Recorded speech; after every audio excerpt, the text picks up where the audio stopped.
US-Africa Summit, Nigerian delegation finalizes agenda ahead of Wednesday's outing. Fuel scarcity, independent marketers not sincere.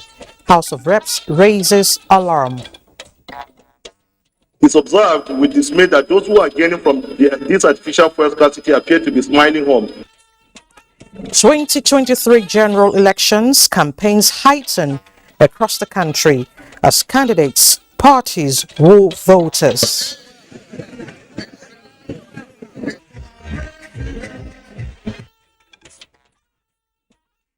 Good evening and thanks for joining us on the Network News. I am Elizabeth Omori. Reading with me tonight is Adiola Komi Akere in Lagos.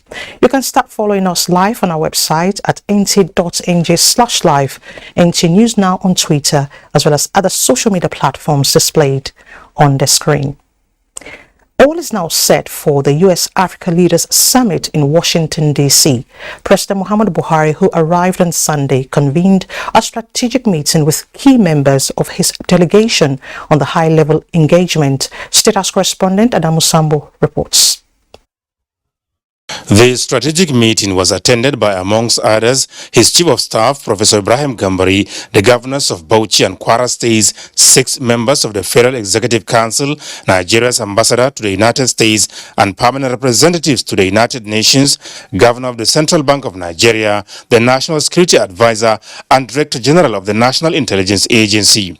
The participants took turns to brief the president on areas of interest for Nigeria at the 3-day summit convened by President Joe Biden to demonstrate his administration's commitment to Africa. Questions were asked while observations and suggestions were made on how best Nigeria can drive maximum benefit from the enhanced US-Africa cooperation and shared vision for the future. The president and members of his delegation also discussed the US-Nigeria Business and Investment Forum to be hosted by the country on the margins of the summit. President Buhari is also expected to hold bilateral talks with other world leaders and heads of various international organizations. From Washington, D.C., Adamu Sambu, NTA News. The U.S. government, which hosts the summit, says it is impossible to meet the world's defining challenges without Africa's contribution and leadership. Uche Ugochukwu is on a fact-finding mission on what the continent and, of course, Nigeria stand to benefit from the summit. Relations between the U.S. and Africa have gone through at least 3 major phases: the Cold War, the transitional period from 1990 to 1998, and the post-1998 period. However, America has been keen to rebuild partnerships in the region and to collaborate in areas including trade, health, security, climate change, innovation and peace, which brought about the need for US-Africa Leaders Summits over the years. You will easily discover the limitless opportunities that exist on the continent, from the ingenuity of the youth population to the critical minerals necessary to power our future through technologies, to the burgeoning private sector industry that could create opportunities for millions across the globe. The first US-Africa Leaders Summit was held 8 years ago under President Obama's administration. 2022's edition of the summit is coming as China increases its investment in Africa.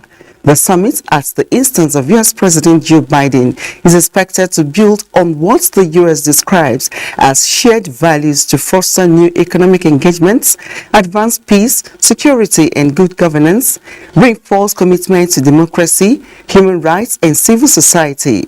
Africa has a lot of things to give to the world, including the U.S.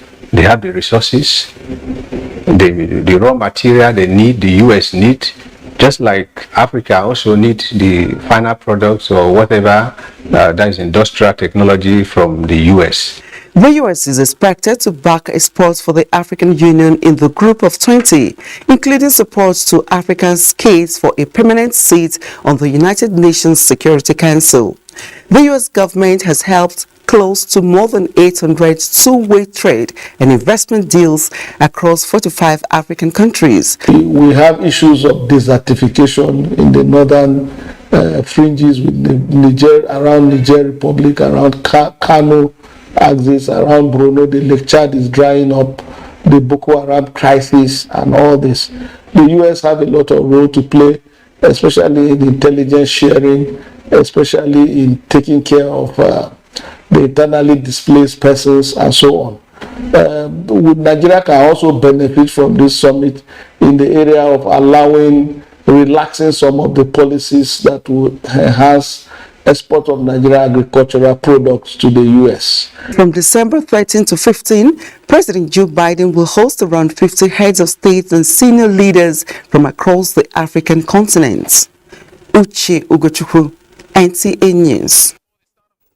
Away from the Leaders' Summit, Senate is considering a bill that seeks to enhance the neutrality and professionalism of the chairman of the Economic and Financial Crimes Commission, EFCC. National Assembly correspondent Ignatius Onkwo reports that the bill, which has passed second reading, seeks to subject the removal of the Commission's chairman to the confirmation of the Senate. While the President appoints chairman of the Economic and Financial Crimes Commission, EFCC, subject to the confirmation of the Senate does not have a say in the termination of the same appointment. Senate, in its wisdom, is putting a law in place to empower it approve or disapprove the removal of the chairman. Senator Chukwuka Otazi is the sponsor. The Independent Corrupt Practices and Other Related Offences Commission, ICPC, and Nigerian Financial Intelligence Unit, the National Assembly ensured that the headship had security of tenure by ensuring that their appointments and removal, as the case may be, were subject to the confirmation of the Senate. That was not the case with the EFCC. There were divergent views on the proposal that appointment of the chairman should only come from within the commission.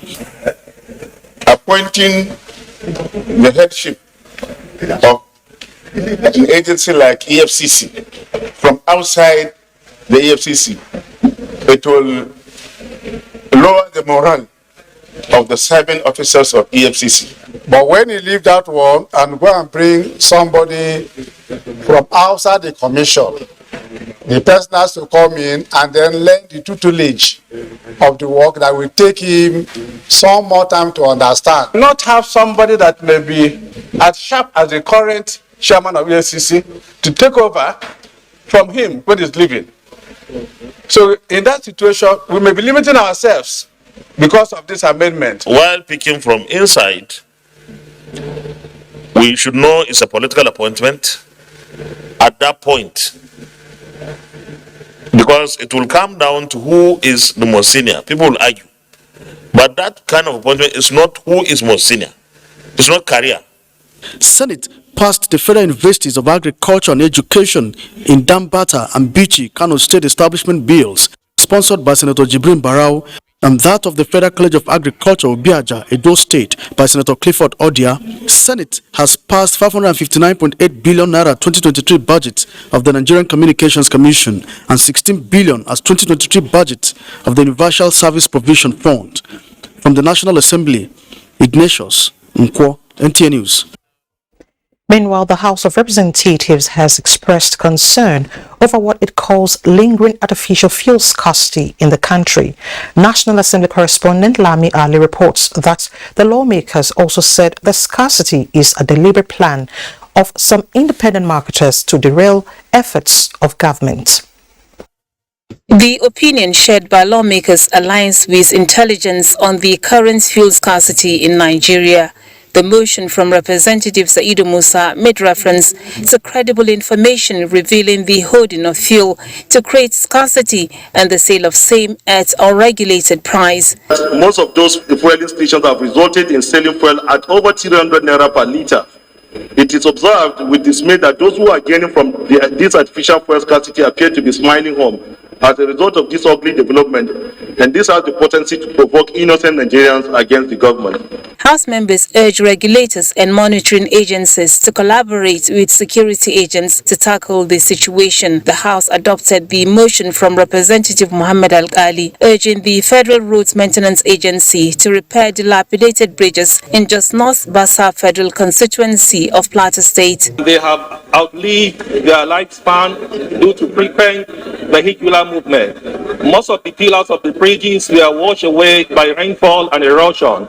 Bills passed at second reading are The bill to establish a Federal Medical Center Sapele, Delta State, sponsored by Representative Efe Afe, and the bill to amend Standards Organization of Nigeria Act to expand its scope to investigate quality of petroleum products. To provide for the inclusion of a representative from the Federal Ministry of Petroleum Resources in the Standards Council of Nigeria. Bill to amend coastal and inland shipping, as well as the bill to establish National Dermatology Hospital for research, training and treatment were considered and approved. Meanwhile, the Speaker of the Ghanaian Parliament met with the leadership of the House of Representatives to deepen parliamentary ties. Very far. Starting from 1999 days, we've been great conference. As we work closely, we'll be able to do much more to our really with you to ensure, apart from the other block the working relationship that's happening in terms of. This is the second visit from the Ghanaian Parliament to the House in the 9th Assembly. From the National Assembly, Lami Ali, NTA News. Information and Culture Minister Lai Mohammed says former Vice President Atiku Abubakar, who is the presidential candidate of the opposition People's Democratic Party, should refrain from blaming the President Muhammadu Buhari-led administration for the existence of Boko Haram. The minister made the statement during his remarks at the ongoing PMB Scorecard 2015 to 2023 series in Abuja. Anthony Forson reports. Let me quickly react to the statement credited to His Excellency, the former Vice President, Atiku Abubakar.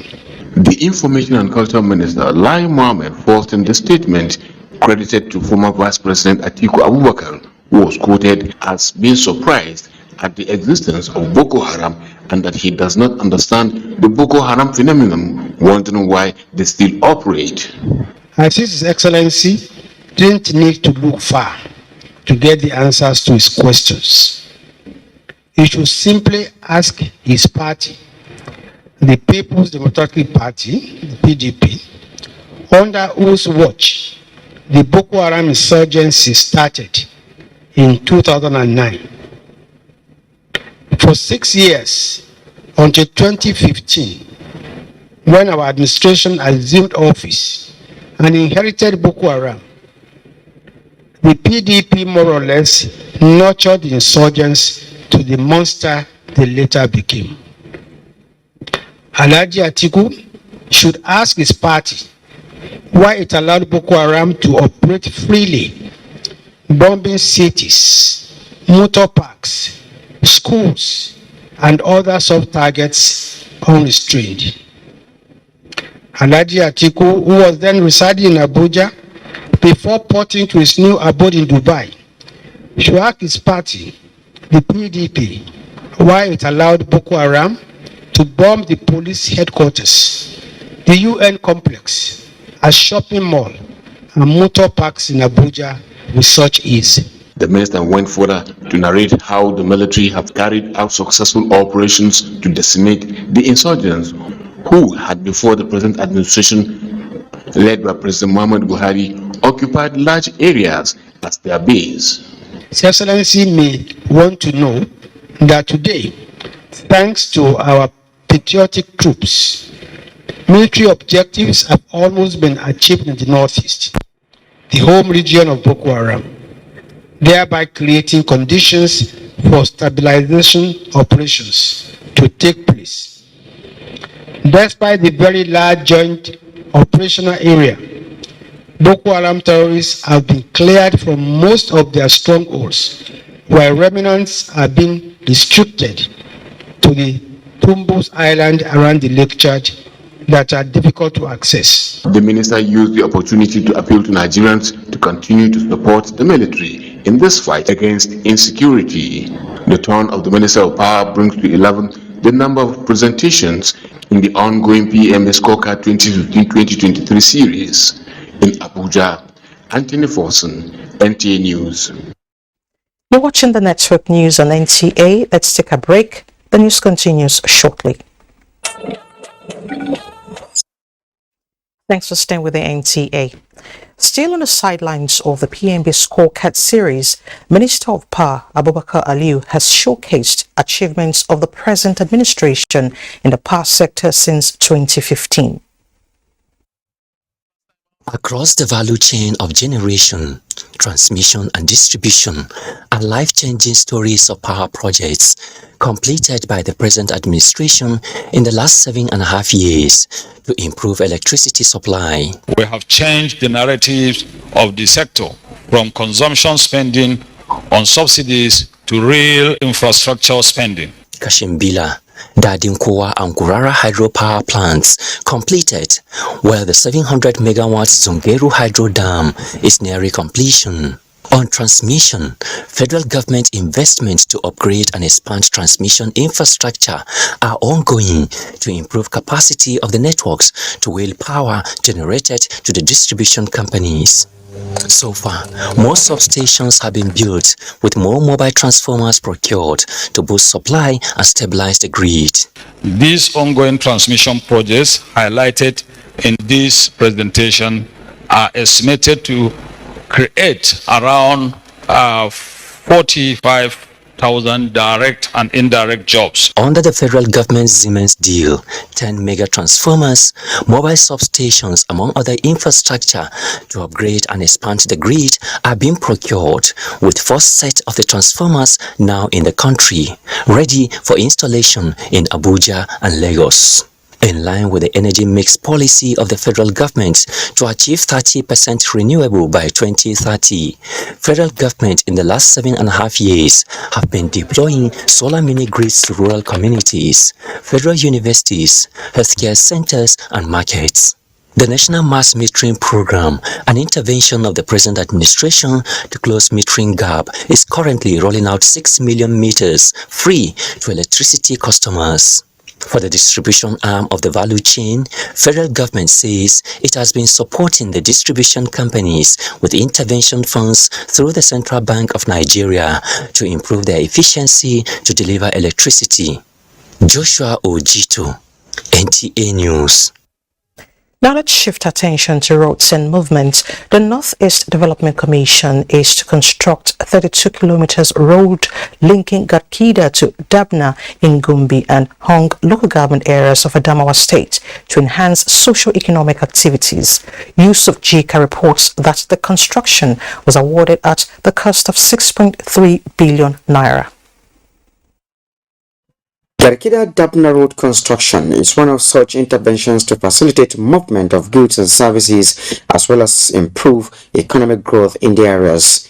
During the groundbreaking of 32-kilometer road, the Managing Director, Northeast Development Commission, Mohammed Goni Alkali, highlighted some of the successes recorded by the Commission towards recovery, reconstruction, and expansion of development in the region. Globally, the importance of motorable roads among the indices of national development is well known. For this reason, commensurate attention was given to the transport sector in our Northeast Stabilization and Development Master Plan. Among the 11 pillars of the master plan, which would engulf about 31 trillion naira. Speakers on the event lauded the developmental strides of the Commission in restoring livelihood of the people as well as peace-building processes. The management and board of the Commission also inspected the ongoing rehabilitation of Government Secondary School Garkida and rehabilitation of Police Division and Barracks in the same town, which is at the level of completion, as well as inspected the 2.3-kilometer access road at the College of Education, Hong.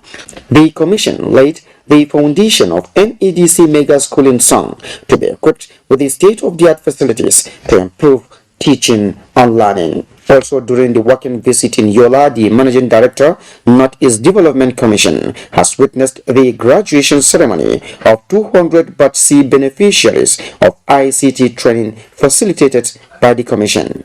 In Yola, Yusuf Jika, NTA News. Let's talk politics and elections. Former Nigeria's President Goodluck Jonathan has appealed to Nigerians to conduct themselves peacefully during and after the 2023 general elections. The former president stated this in Lafia when he met with Nasarawa State Governor Abdullahi Sule. Ali Tijani tells us more. This is the first visit of former President Goodluck Jonathan to Nasarawa State since he left office in 2015. Though a private visit, he pays a courtesy visit on Governor Abdullahi Sule, and issues surrounding the conduct of 2023 election resonate. He says the success of next year's election depends largely on the conduct of electorate and the politicians. I know this is a very challenging period in the country because elections are coming up. Whenever elections are coming up, people are very warm. And I pray that we should conduct the affairs very peacefully and make sure that we push the state forward and push the country forward. Governor Abdullahi Sule commends the former president for his deposition to peace, stressing that Nigeria is part of his roles in Africa. And the whole country has love for you because of the kind of Democrat that you happen to be. Without you, the democracy that we had in 2015 and we are practicing today would not have been possible. While in Latvia, the former Nigerian leader pays homage on the Emir of Latvia, His Royal Highness Sidi Baki Mohammed I, who is also the Chancellor of Federal University Otuki, Bayelsa State. In Latvia, Aliu Tijani, NTA News. Meanwhile, the National Council of Traditional Rulers is mapping out strategies to ensure hitch-free elections and population census camp 2023. Chimdima Ndubisi reports that this was at its 13th general meeting in Abuja. The custodians of divergent ancient thrones and kingdoms across Nigeria under one roof at the seat of power on a matter of national importance, the 2023 general elections as well as population and housing census coming up in 2023. A quick reminder of roles expected of them to play for successful conduct of the dual national assignments. We shouldn't take sides of any political aspiration or affiliation. Let us talk to our subjects for political gladiators not to use them. On what he said, I'm totally in agreement with him. I want you to know, to thank Mr. President for bringing back history into the curriculum of our institution. Already, the Royal Fathers have struck a symphonic chord with the National Population Commission during the enumeration, area demarcation and trial census exercises. The monarchs, however, want to know how prepared the electoral umpire INEC is with the expansion of polling units. Whoever wins should win transparently. That is why INEC comes in. So INEC, please do your job. The Almighty leaders provided him take complete delivery of them. With all this, we are ready. But of course, we also have our challenges. State security, attacking our facilities. The federal government tasked the traditional rulers to continue in their duty as the link between government and the grassroots. There is the trust deficit between the people and those that govern them. I urge the traditional rulers to promote peace in their communities and chiefdoms in order to ensure a successful conduct of the forthcoming general elections as well as the national population census. In one voice, they are assured of peace in their domains. In Abuja, Chimdima Ndubisi, NTA News. Eligible voters in the Northwest have been asked to obtain their permanent voter cards as the only strong weapon to support the ruling All Progressives Congress to retain power at all levels. The party's presidential candidate Asiwaju Bola Ahmed Tinubu said voting APC again is an endorsement of continued economic prosperity, social well-being and political emancipation. Umar Ajingi reports that Asiwaju Bola Tinubu was speaking at the Northwest Mega Rally of the party in Kaduna. Ahmadu Bello Stadium, Kaduna, was at the brink as APC supporters from 7 states in the Northwest plunged the arena in show of solidarity to the party's presidential candidate Bola Ahmed Tinubu. The APC presidential candidate, alongside other candidates and governors in the Northwest, joined in unveiling the campaign manifestos. While addressing the crowd, Bola Tinubu stressed the need for the party to retain power at all levels. He said for the past 7 years in power, APC has provided the needed ingredients for future economic growth.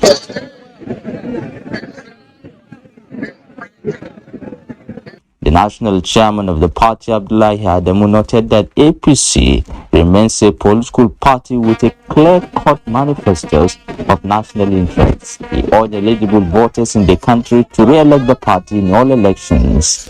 Other speakers call on party supporters to move into the hard-to-reach areas and mobilize support for the party. In Kaduna, Umar Ajungi, NTV.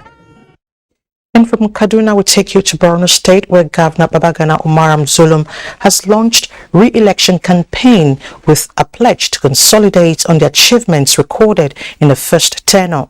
APC stalwarts and as well as supporters from across the 27 local government areas converged on Ramat Square for the campaign rally. Mohammed Goni reports.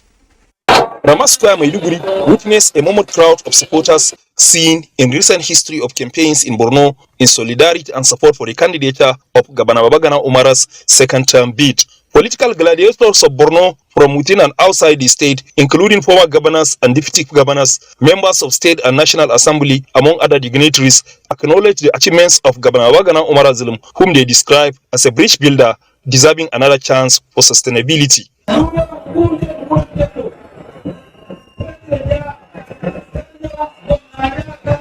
He needs to be encouraged because he has put his life for the interests of Borno State.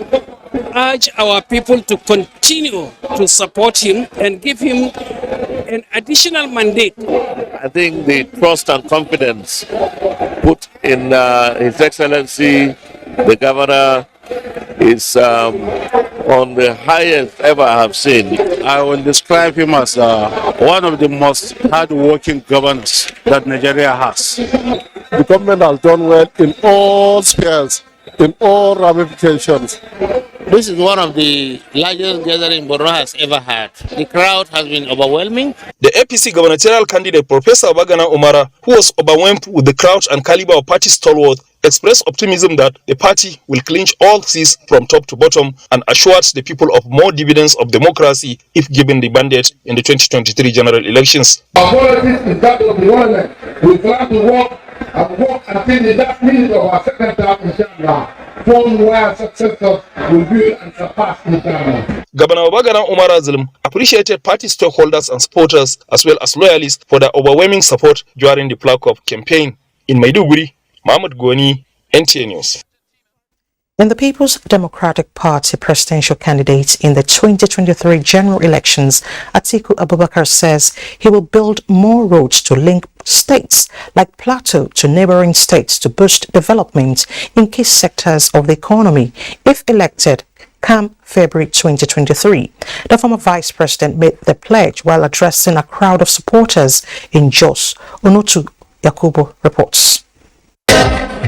The campaign rally in Jos was a homecoming for the former vice president, having been resident in the Plateau state capital for about 28 years. PDP national chairman Senator Iyocha Ayo led the national working committee members to present the party's flag to the governorship candidate in the state, Caleb Mutfwang, asking for a clean sweep for the PDP at the polls. Every single person here should know that you are going to vote House of Assembly, National Assembly, Governor, and more importantly, President Atiku Abubakar.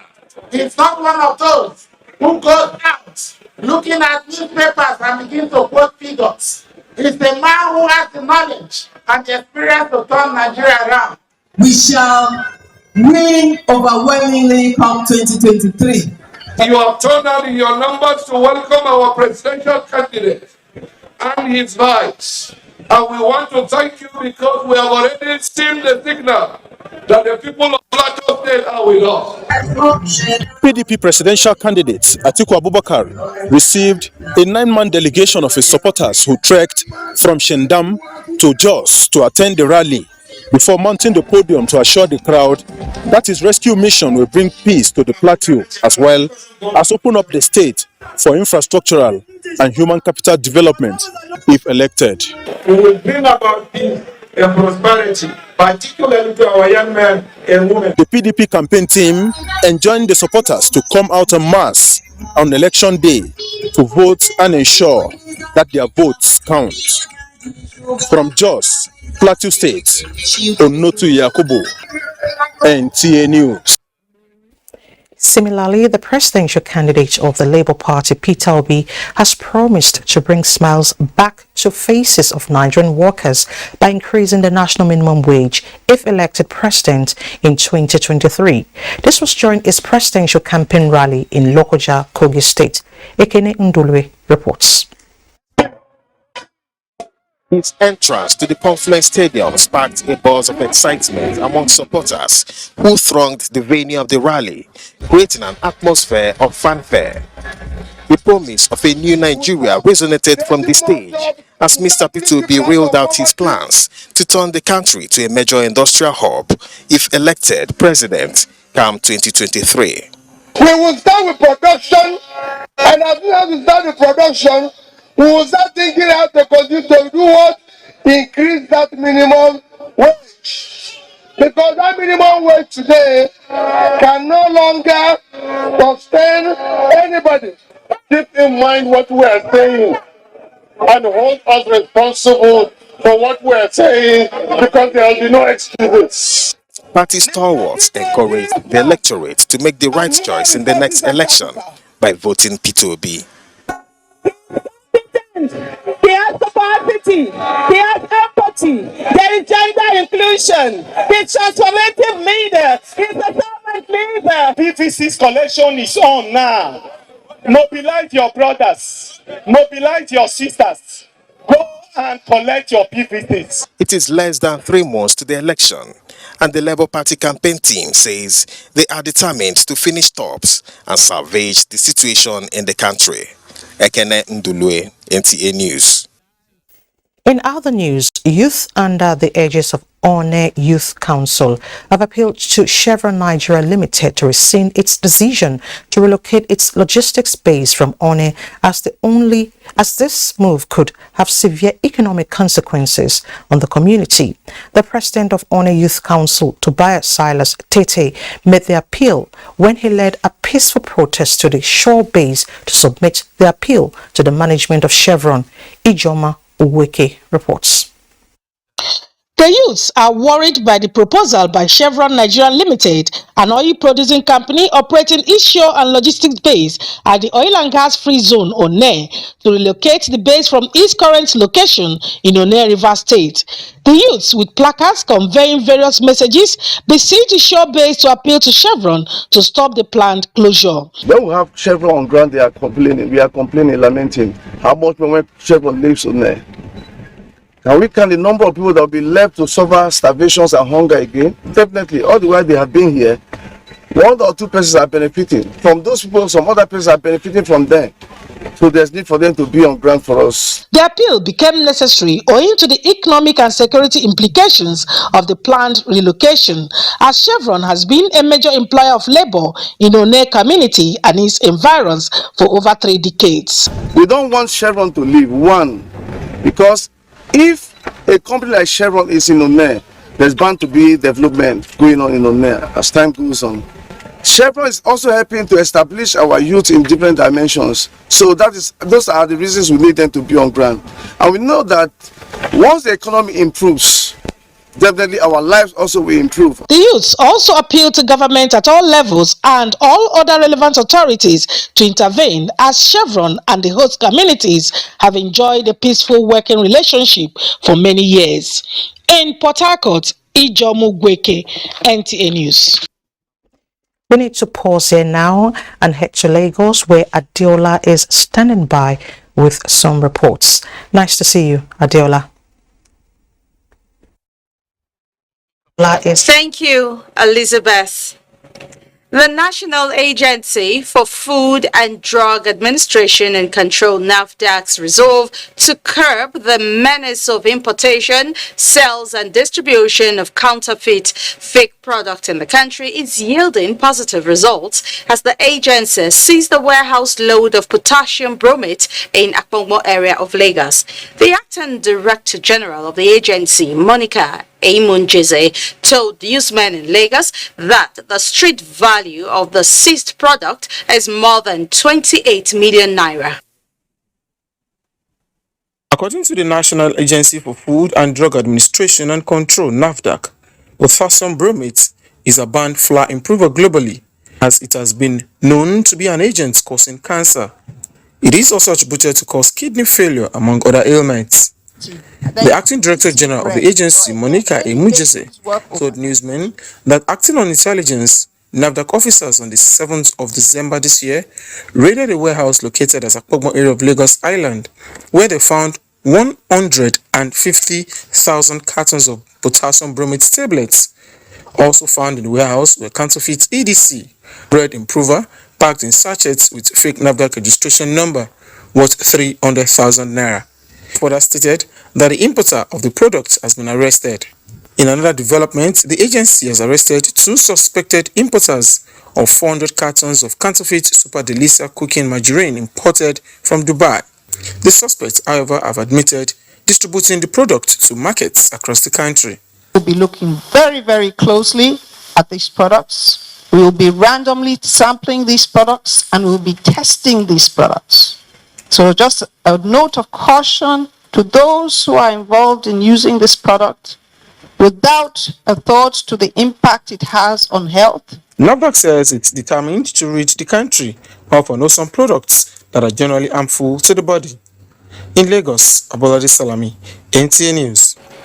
Raising the standards of the broadcast industry with a view to inventing the future through the adoption of new platforms was the focus of the second batch of the induction ceremony into the Society of Nigerian Broadcasters in Lagos. Lynn Lenake has details.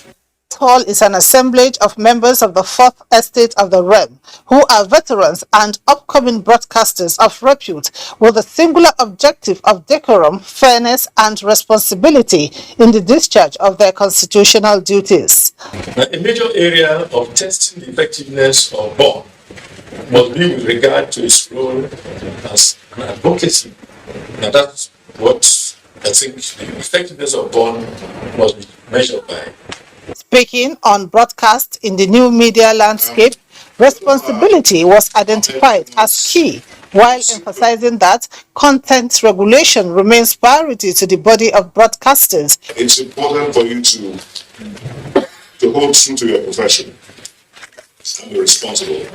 There's need for us to know that the license that we have to work is given to us in public trust, and the viewer is the first person that we must think about in carrying out our duties on a daily basis. Veterans in the broadcast industry took turns to speak on the responsibility of broadcasters in disseminating information devoid of rancor.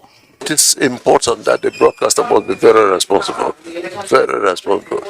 The cameraman must be responsible, the editor must be responsible, the newscaster must be responsible. And that's why you see the big bosses are waiting in the home, watching. So that the following man, when they come back, they call their attention to what you did wrong. This induction of professionals into the Society of Nigerian Broadcasters will in no small measure raise the bar in the business of communication, serve as an advocacy body for practitioners, and bridge the gap between the old and the new professionals. In Lagos, Lynn Lenake, NTA News. And those are the stories from Lagos. Do not forget to follow this news broadcast live on our website at nta.ng/live and on our other social media handles displayed on the screen for updates. We'll take another break. When we return, it's back to Elizabeth in Abuja. Welcome back. For every establishment to succeed, auditing is critical to check procedures and cross-check records in line with established rules. The Director General, Nigerian Television Authority, Saliu Abdulhamid Dembas, made this assertion while declaring open the NTA Internal Auditors Conference 2022. Miriam Yutubo has details. The NTA Internal Auditors Conference 2022 aims at inspiring confidence in the system, build trust in management, and promote accountability in the financial management of the NTA. The Director General, Salu Abdulhamid Dembus, tasked the auditors to properly look at the records and ensure they conform with regulations of finance. Every hand must have to be on deck to make sure that we not only survive, but we also remain as leaders in the industry. It is very important. The management is coming up with a lot of changes, and of course, these changes might not be palatable to some of us, but of course, we are doing it for the good of the authorities. Some management staff of the Nigerian Television Authority expressed the hope that at the end of the conference, the auditors will be able to correct operational deficiencies in the financial chart of the establishment. When you hear there's an auditor looking at your paper, it's like you begin to wonder if you've done something wrong. We are all the same. We all have to come together and make this organization a great one. Like a team, we need to understand what we do to be able to appreciate. And then, frankly, up to now, I've received great cooperation from audit. Achieving their roles or playing their parts well, they need to employ artificial intelligence and social intelligence to need to carry the people they are checking along and not just be like their enemies. The conference drew participants from all NTA stations in the country. Mariam Jitubo, NTA News. Now let's talk business, and Benny Adams is ready. Thank you, Elizabeth. Welcome to business. Nigeria has signed up to a $2.5 trillion worth of food and agriculture commodity trade with the rest of Africa, and the advocacy for the passage of a national food safety and quality bill is considered critical by stakeholders. This is as the Nigeria Economic Summit Group is saying the enactment and passage of a food safety and quality bill is an essential factor in governance due to its effects on public health, agriculture, trade and investment, poverty, hunger and tourism. Hence the call for efforts towards improving safety by reviewing and updating critical components of the National Food Safety Control System. Scale enterprises keep complaining about, I start a food business, 20 people come and regulate me at all stages. This reduces the cost of business by streamlining points of control. You can be out of the hospital if you're eating right, if you're eating safe, and if it's of good quality. And what this also means is that Nigeria would have good production of food that it can export to other countries, and you will see that we would have an increase into our economy. And taking a look at the market, at the end of today's trading session on the Nigerian Stock Exchange, a total of 162.9 million shares in 3,286 deals, corresponding to a market value of 3.874 billion naira were traded. Compared with previous trading day, which was Monday, December 12th, today's data shows 31% decline in volume, 54% improvement in turnover, but 1% decline in deals. The current market capitalization is 26.6 trillion. Sterling Bank recorded the highest volume of 31.6 million traded shares, followed by Guarantee Trust holding 19.2 million, Charms 16.4 million, and Zenith Bank 14.2 million. That is Business News. Network News continues with Elizabeth. It's nice doing business with you. Nice doing business with you, Benny. President Muhammadu Buhari Tuesday in Washington said the country's youth are its priority for a better future, and solving their problems is the priority of the government. Speaking while welcoming the Secretary General of the Abu Dhabi Forum, Sheikh Mahfoud bin Baya, and his deputy Pastor Roberts of the U.S. who came on a visit. President Buhari said the work of the foundation in promoting multi-faith dialogue is an important one for the world and Nigeria. He spoke about the need to raise generations of youth devoid of religious extremism and bigotry, urging the group to continue to target the young who are the promise of the future.